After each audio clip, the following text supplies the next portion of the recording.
جو انسان جتنا خاموش رہتا ہے وہ اپنی عزت کو اتنا ہی محفوظ رکھتا ہے۔ جسم میں سر اونچا ہوتا ہے، لیکن اگر ذلت ملے تو جوتے بھی سر پر لگتے ہیں، جبکہ پاؤں سب سے نیچے ہوتے ہیں۔ مگر عزت ملے تو لوگ پاؤں پہ پگڑی رکھ دیتے ہیں۔ آپ کسی کو بھی زبردستی دو کاموں کے لیے مجبور نہیں کر سکتے، ایک محبت اور دوسرا عبادت۔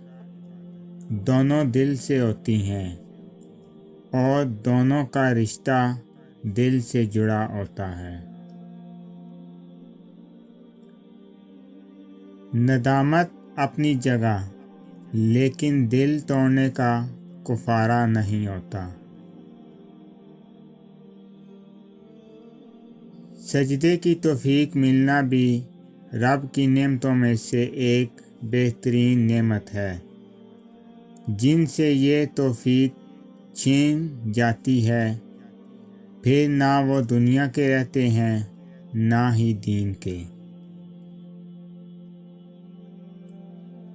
اللہ تعالیٰ کی رحمت کی ایک نشانی یہ بھی ہے کہ بندے کو اپنے عیب نظر آنا شروع ہو جاتے ہیں۔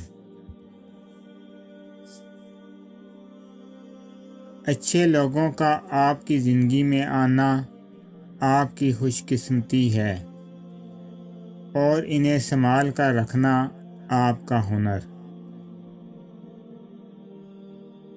زندگی میں آپ کو کوئی بھی کام صرف تب تک مشکل لگے گا جب تک آپ اسے شروع نہ کر دیں۔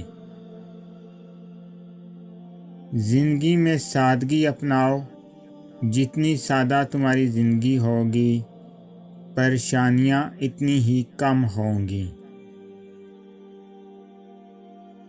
وقت، حالات اور رویے بتا دیتے ہیں کس نے آپ کے ساتھ کتنا چلنا ہے اور آپ نے خود کو کہاں کہاں کتنا گھسیٹنا ہے۔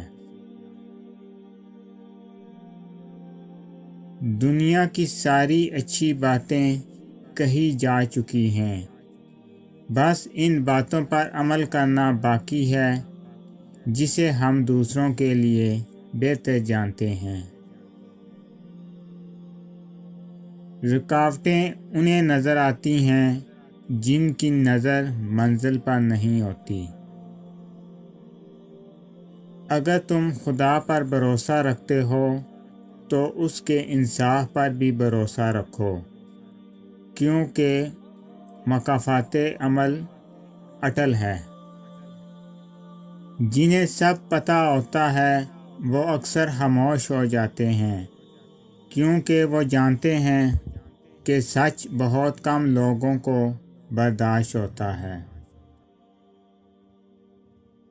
خامیاں تو سبھی میں ہوتی ہیں، بس نظر ہمیشہ دوسروں میں آتی ہے۔ جب زندگی قابل بھروسہ نہیں تو زندگی میں آنے والے لوگ کیسے بھروسے کے قابل ہو سکتے ہیں؟ جب زندگی ساتھ چھوڑ سکتی ہے تو لوگ ساتھ کیوں نہیں چھوڑ سکتے؟ ہر انسان کی دو کہانیاں ہوتی ہیں، ایک وہ جو سب کو سناتا ہے، ایک وہ جو سب سے چھپاتا ہے۔